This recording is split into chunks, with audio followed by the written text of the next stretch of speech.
శ్రీ సత్యసాయి జిల్లా కదిరి పేలుడు ఘటనలో మృతుల సంఖ్య 5కు చేరింది. ఆసుపత్రిలో చికిత్స పొందుతూ విశ్వనాథ్ రెడ్డి అనే వ్యక్తి మరణించాడు. కమ్మరవాండ్లపల్లిలో ఓ ఇంట్లో నిల్వ చేసిన డిటోనేటర్లో జిల్టన్ స్టిక్స్ భారీగా పేలడుగా విస్ఫోటనం జరిగింది. ఈ ప్రమాదంలో మరో గ్యాస్ సిలిండర్ పేలటంతో భారీ విధ్వంసం జరిగింది. మృతి చెందిన వారు మాబున్ని, విశ్వనాథ్ రెడ్డి, మధు, ఇస్లాం భాషా, బాబా ఫక్రుద్దీన్లుగా గుర్తించారు. పేలుడు ఘటనలో గాయపడ్డ క్షతగాత్రులు ఆసుపత్రిలో చికిత్స పొందుతున్నారు. అయితే పేలుడు జరిగిన స్థలాన్ని కలెక్టర్ శ్యామ్ ప్రసాద్, ఎస్పీ సతీష్ కుమార్లు పరిశీలించారు. పేలుడు పదార్థాలు నిల్వ ఉంచడం వల్లే పేలుడు జరిగిందని వివరించారు.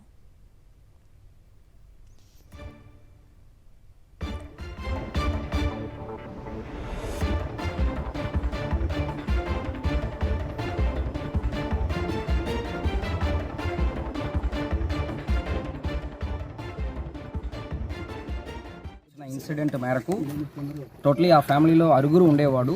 సో ఒక వెంకట, వాళ్ళు భార్య, తర్వాత కోడలు, వాళ్ళ కూతురు, ఇద్దరు పిల్లలు ఉండేవాడు. సో వీళ్ళు తెలంగాణ నుంచి 10 సంవత్సరాల ముందు వచ్చి ఇక్కడ 10 సంవత్సరంగా నివసిస్తున్నట్టు చెప్తున్నారు.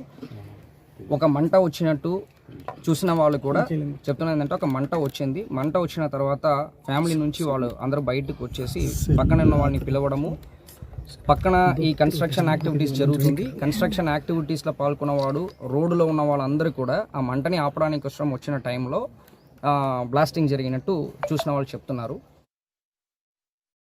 అయితే ఈ సంఘటనలో అంటే ఎవరైతే ఇల్లు అద్దెకి తీసుకుని ఉన్నారో వెంకన్న అనే అతను గత ఒక 10 ఏళ్ళ నుంచి కూడా అతను ఈ రోడ్ వర్క్స్, అగ్రికల్చర్ వర్క్స్కి సంబంధించి ఈ బ్లాస్టింగ్ పనులు చేస్తూ ఉంటారు.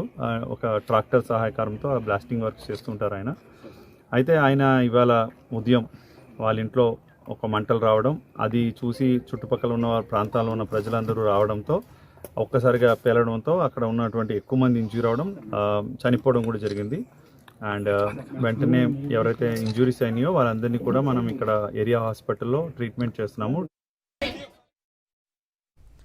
సత్యసాయి జిల్లాలో పేలుడు ఘటనపై మాజీ ముఖ్యమంత్రి వైఎస్ఆర్సీపీ అధ్యక్షుడు వైఎస్ జగన్ దిగ్భ్రాంతిని వ్యక్తం చేశారు. కమరవాండ్లపల్లిలో జిల్టన్ స్టిక్స్ సిలిండర్ పేలి పలువురు మృతి చెందడంపై వైఎస్ జగన్ తీవ్ర దిగ్భ్రాంతిని వ్యక్తం చేశారు. మృతుల కుటుంబ సభ్యులకు ప్రగాఢ సానుభూతిని తెలిపిన జగన్ గాయపడ్డ వారికి మెరుగైన వైద్యాన్ని అందించాలన్నారు.